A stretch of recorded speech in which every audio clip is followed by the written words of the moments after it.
नमस्कार दोस्तों, हमने पहले भी अपने वीडियोस में बात किया है रूपी के डेप्रिसिएशन के बारे में। रूपी जो है काफ़ी तेज़ी से नीचे जाता जा रहा है और अगर आप एशिया के अंदर देखोगे तो one of the worst performance रहा है पिछले 2 से 3 हफ्तों के बीच में। यहाँ पर आप देख सकते हो rupee goes from Asia's best to worst in 2 weeks on Covid spike. तो यहाँ पर रीज़न क्या क्या है, प्लस जो कंपैरिजन है अलग अलग देशों के साथ उसको हम देखेंगे, प्लस यहाँ पर जो आरबीआई मनी की प्रिंटिंग कर रही है उसके बारे में भी मैं आपको बताने वाला हूँ। तो काफ़ी इंटरेस्टिंग वीडियो होने वाला है। चलिए आगे बढ़ते हैं। मैं हूँ अंकित अग्रवाल और अपडेट के लिए आप मुझे फॉलो कर सकते हैं इंस्टाग्राम, फेसबुक और ट्विटर पर। मेरे लेक्चर की हर पीडीएफ आपको फेसबुक पर तो मिलेगी ही, प्लस साथ में आप मेरा टेलीग्राम चैनल ज्वाइन कर सकते हैं by searching Ankit Agrawal official. और जैसा कि आपको पता है यूपीएससी के एग्जाम्स आ रहे हैं, अगर आप अपनी प्रिपरेशन करना चाहते हैं आप हमारे कोर्स को ज्वाइन कर सकते हैं, जहां पर आपको कॉम्प्रिहेंसिव वे में स्टैटिक, करंट हर एक चीज एक जगह उपलब्ध करा दिया जाता है। चलिए देखते हैं एग्जैक्टली यहां पर हुआ क्या है।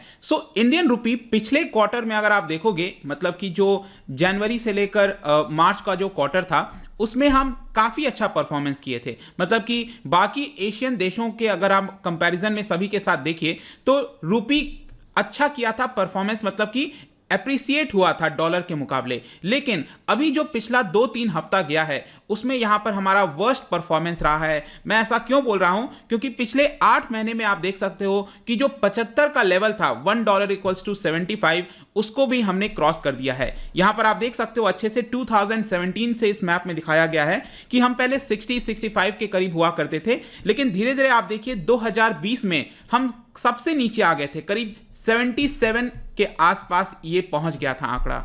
लेकिन उसके बाद से यहां पर फर्दर हमें इंप्रूवमेंट देखने को मिला था, मतलब $1 इक्वल्स टू 72.5 के आसपास आ गया। लेकिन अभी पिछले सिर्फ 2 से 3 हफ्तों में with in short period of time यहां पर जो रुपी है वो काफी ज्यादा वीक हो गया है, 75 को क्रॉस कर गया और जो अनुमान लगाया जा रहा है कि एटलीस्ट ये 76 और उसके बाद 77 और 78 तक भी जा सकता है, ऐसा एक्सपर्ट्स का मानना है। इनफैक्ट यहां पर आप देख सकते हो जो 22 ऑफ मार्च, ठीक है, ये आप मैप में मैं फिर से दिखा देता हूं। ये जो लोएस्ट यहां पर आप देख रहे हो ना, ये 22 ऑफ मार्च को था जब रुपी हमारा 72.3 पैसे चल रहा था। $1 इक्वल्स टू 72.3 और अभी जस्ट ट्यूसडे को अगर आप देखो तो 75 को क्रॉस कर गया, 75.42। कहने का मतलब है कि 2 से 3 हफ्ते के बीच में 4.2% की यहां पर गिरावट हुई है, जो कि पिछले 9 महीनों में अगर आप देखिए तो सबसे निचला स्तर है। Rupee has been one of the biggest loser अगर हम बाकी देशों के साथ कंपेयर करें। अगर मैं सेम टाइम पीरियड लूं और कंपेयर करूं बाकी एशियन देशों के साथ तो यहां पर आपको देखने को मिलेगा सिर्फ टर्की एक ऐसा देश है, टर्की का ये जो न्यू लीरा है यही एक ऐसी करेंसी है जिसने रूपी से भी खराब परफॉर्मेंस की है, 4.36%। इसके अलावा ब्राजील का आप देख सकते हो 3.99%, रशिया का आप देख पाओगे। यहां पर मैं आपको और अच्छे से ये टेबल बनाया हुआ है पूरा, तो टर्की का ही एक ऐसा है जिसने रूपी से भी खराब परफॉर्मेंस की है। इसके अलावा यहां पर आप ब्राजील का देख सकते हो, रशिया का हो गया, थाईलैंड का हो गया, इंडोनेशिया का, इनकी भी करेंसी डेप्रिशिएट हुई है लेकिन रूपी के जितना नहीं हुई है। यहां पर आपको मैं ये भी दिखाता हूं, साउथ अफ्रीका और पाकिस्तान का देखिए, इनकी रूपी डेप्रिशिएट होने के बजाय यहां पर एप्रिशिएट हुई है, मतलब कि मजबूत हुई है डॉलर के मुकाबले। नेक्स्ट यहां पर क्वेश्चन आता है कि इसके मेन कारण क्या है। देखिए मैंने पहले भी अपने वीडियोस जो बनाए थे उसमें कुछ चीजें बताई थी, लेकिन वापस से अगर आप देखोगे तो आज ही यहां पर खबर आई है कि डेली जो न्यू केसेस हैं यहां पर कोरोना वायरस के 2 लाख को भी क्रॉस कर चुका है, जो कि अगेन काफी बड़ी बात है। 2 लाख अभी तक कभी नहीं हुआ था ऐसा कि एक दिन के अंदर 2 लाख केसेस सामने आए। तो इसकी वजह से इंपैक्ट क्या हो रहा है कि जो अलग अलग राज्य हैं वो स्ट्रिंजेंट लॉकडाउन लगाने की अब कोशिश करेंगे। जैसे महाराष्ट्र के अंदर आपने देखा ऑलरेडी 15 दिन के लिए लग गया है, 30 अप्रैल तक जो सेक्शन 144 होता है उसको लगाने की कोशिश की गई है।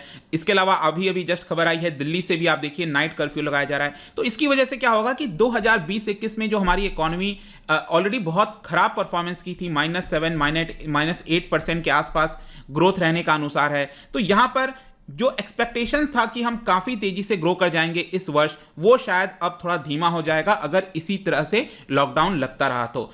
इसके अलावा दूसरा रीजन मैं आपको बताता हूं। देखिए एक तो प्रॉब्लम है कि हमारे देश के अंदर ही कुछ दिक्कत है, लेकिन दूसरा क्या होता है कि अगर बाहर का कोई देश बेटर परफॉर्म करता है तो उसके मुकाबले भी हमारी रूपी डेप्रिशिएट हो सकती है। कैसे? जैसे कि यूएस के अंदर अभी रिसेंटली कुछ आंकड़े आए थे जिसमें यह दिख रहा है कि यूएस की इकोनॉमी अब धीरे धीरे बेटर ग्रोथ कर रही है। अब आप खुद सोच के देखो, इसको लिंक करने की कोशिश करिए। यूएस के अंदर जब इकोनॉमी बेटर परफॉर्म करेगी तो वहां पर क्या होगा, जब भी इकोनॉमिक ग्रोथ होता है तो थोड़ा बहुत आपको इन्फ्लेशन भी बढ़ते हुए देखने को मिलता है। इन्फ्लेशन बढ़ता है तो वहां की जो मॉनेटरी पॉलिसी है, वहां की जो सेंट्रल बैंक है फेडरल रिजर्व, वो क्या करेगी कि इंटरेस्ट रेट को बढ़ाने की कोशिश करेगी। तो प्रिडिक्शन किया जाता है कि अगर वहां पर इकोनॉमिक ग्रोथ हो रहा है तो क्या होगा कि भारत के अंदर जो डॉलर्स आए थे पिछले 1-2 वर्षों में, काफी सारा डॉलर्स आया था, अब धीरे धीरे वो डॉलर जो है बाहर जाने लग जाएगा। तो इस अनुमान से भी यहां पर फर्दर जो है ये डॉलर बाहर जाएगा। इसका मतलब क्या हुआ कि हमारे यहां पर डॉलर की अब कमी हो रही है, मतलब कि डॉलर कम हो रहा है, डॉलर की सप्लाई कम हो रही है।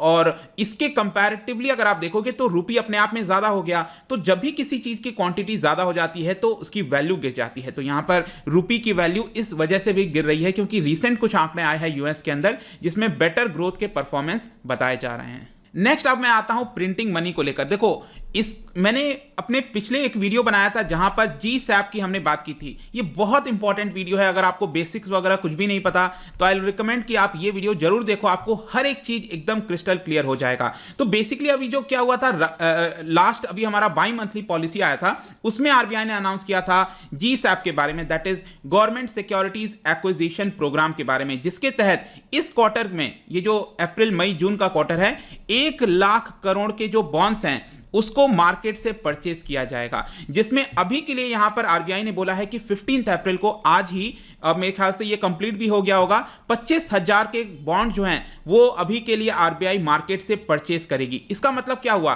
बॉन्ड खरीद रही है आरबीआई, मतलब उसके लिए पैसा देना पड़ेगा। तो आरबीआई मनी प्रिंट करके, जो करेंसी है हमारी, उसको प्रिंट करके यहां पर आरबीआई मनी की सप्लाई बढ़ाने वाली है। और ऑब्वियस सी बात है, जब मनी की सप्लाई, हमारे रुपये की सप्लाई मार्केट में जब ज्यादा बढ़ेगी तो किसी भी चीज की जब सप्लाई ज्यादा बढ़ जाती है तो उसकी वैल्यू गिर जाती है। सपोज मैं कहता हूं एप्पल है, ये एप्पल डॉलर हो गया, एक मैंगो है, यहां पर मैंगो रुपी हो गया।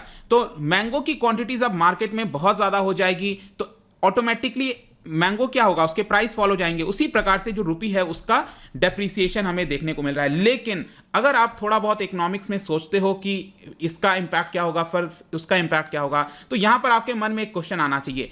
ऐसा तो है नहीं कि पहली बार जो आरबीआई है वो यहां पर बॉन्ड को परचेज कर रही है। पहले भी अगर आप देखोगे, ये जनवरी से मार्च के महीने में ऑलरेडी 79,000, जी हां, करीब 80,000 के जो बॉन्ड्स हैं वो आरबीआई ने ऑलरेडी परचेज किए। और ये भी किस प्रकार से परचेज किए गए, मनी को प्रिंट करके। तो यहां पर क्वेश्चन आना चाहिए कि ऑलरेडी जब आरबीआई ने पहले भी ऐसा किया तो उस समय तो इस तरह से रुपये में गिरावट नहीं हुई, तो अभी ऐसा क्या हुआ है कि आरबीआई ने जस्ट अभी यहां पर 25,000 करोड़ करने जा रही है।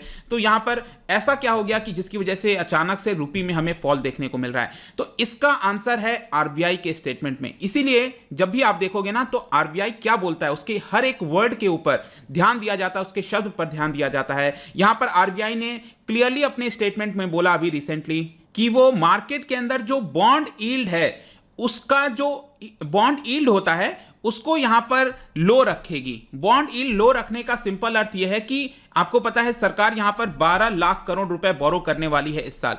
तो जब सरकार बोरो करेगी मार्केट से पैसा, मतलब मार्केट से पैसा बोरो करेगी, तो जो बोरो करेगी वो कम इंटरेस्ट रेट पर सरकार को मिले। सपोज सरकार यहां पर 7% इंटरेस्ट रेट पर बोरो करेगी तो सरकार के लिए महंगा पड़ेगा। तो आरबीआई चाहती है कि जो सरकार बोरो करेगी वो सरकार को 5.5%, 6% इतने इंटरेस्ट रेट पर मिले, ताकि सरकार के ऊपर बहुत ज्यादा बोझ ना आए, क्योंकि इंटरेस्ट रेट ही अपने आप में बहुत ज्यादा हो जाएगा। तो इसके लिए जरूरत है कि इंटरेस्ट रेट अगर हमें गिराना है तो जो बॉन्ड यील्ड होता है उसको गिराना पड़ेगा। अब आप यहां पर लिंक करके देखो, मैंने आपसे क्या बोला कि आरबीआई बॉन्ड को खरीद रही है, मतलब कि मार्केट में से बॉन्ड क्या होगा, बॉन्ड की कमी आ जाएगी, मार्केट में बॉन्ड की कमी आ जाएगी। तो बॉन्ड की कमी आएगी, इसका मतलब बॉन्ड का प्राइस बढ़ेगा। और मैंने अपने पहले कई सारे वीडियोस में बोला है कि जब भी बॉन्ड के प्राइस बढ़ते हैं तो बॉन्ड कि यील्ड में गिरावट आती है। तो यहां पर बॉन्ड यील्ड खरीदने का मकसद ही यही है कि बॉन्ड यील्ड में गिरावट की जाए। और जैसे ही अनाउंसमेंट किया गया, आप देख सकते हो यहां पर बॉन्ड यील्ड में गिरावट की गई थी। तो बेसिकली यहां पर क्या है कि इस बार आरबीआई ने क्लियरली मेंशन कर दिया, पहले मैंने आपको बताया ना, पहले भी आरबीआई ने इस तरह से बॉन्ड को परचेज किया है, उस समय रुपये में गिरावट नहीं हुई। लेकिन ये वाला जो प्रोग्राम लेकर आई है आरबीआई, GSAP जिसको बोला जा रहा है, ये पहली बार ऐसा हुआ है कि आरबीआई ने पहले से ही इंफॉर्म कर दिया है और क्लियरली बोल दिया है कि नो मैटर व्हाट, हम यहां पर बॉन्ड यील्ड को कम करके रहेंगे। तो बॉन्ड यील्ड कम करने के लिए आरबीआई को लगातार क्या करना पड़ेगा, खूब सारा रूपी प्रिंट करके मार्केट के अंदर डालना पड़ेगा, तभी यहां पर बॉन्ड यील्ड नीचे आ पाएगा। तो ये सोचकर, क्योंकि मार्केट जो होता है वो सोच लेता है पहले से ही, तो फॉरेन एक्सचेंज जो मार्केट है उसको अब अंदाजा हो गया है कि रूपी की सप्लाई बहुत बढ़ने वाली है इकोनॉमी के अंदर, जिसकी वजह से यहां पर जो रूपी है आपको डॉलर के मुकाबले लगातार कमजोर होता हुआ देखने को मिलेगा। तो ये प्रिंटिंग का पूरा प्रोसेस जो है, जो मैंने आपको बताया, ये इस तरह से रिलेट करता है। और लास्ट में जाने से पहले यहां पर यूएस के बॉन्ड के बारे में भी मैं बता दूं कि यूएस के अंदर अगर आप देखोगे तो बॉन्ड यील्ड वहां पर बढ़ रहा है। यूएस के अंदर बॉन्ड यील्ड बढ़ रहा है मतलब कि लोग अपना जब पैसा लगा रहे हैं तो वहां पे उनको ज्यादा रिटर्न आ रहा है। समझ में आया? तो यील्ड यही होता है, कितना रिटर्न है। तो लोग अब क्या करेंगे, जब यूएस के अंदर बॉन्ड का यील्ड बढ़ेगा तो लोग भारत से अपना पैसा हटाकर अगेन यूएस के अंदर इन्वेस्ट करना स्टार्ट कर देंगे, क्योंकि यूएस का जो सिक्योरिटीज होता है वो बहुत ज्यादा मजबूत होता है, सिक्योर होता है, वो कभी पैसा आपका डूबता नहीं है। तो इसकी वजह से भी ये एंटिसिपेट करके कि जो डॉलर्स हैं वो हमारे देश से वापस जाने वाले हैं, इसके लिए भी यहां पर रुपी अब कमजोर हो रहा है। तो ये कई सारे कारण हैं, जो प्रिंटिंग ऑफ रुपी और ये जितने भी चीजें मैंने आपको बताया, जिसकी वजह से जो एशिया के अंदर अगर हम देखें तो इंडियन जो रुपी है वो वर्स्ट परफॉर्मेंस पर आ चुका है। लेट्स सी कि किस तरह से चीजें होती हैं, लेकिन मोस्ट प्रोबेबली ऐसा बताया जा रहा है कि एटलीस्ट 76 77 तो ये बहुत जल्द आ ही जाएगा। लेट्स सी कि क्या होता है। लेकिन जाने से पहले एक इंटरेस्टिंग आपके लिए क्वेश्चन लाया हूं, लॉजिकल क्वेश्चन है। If rupee is depreciating,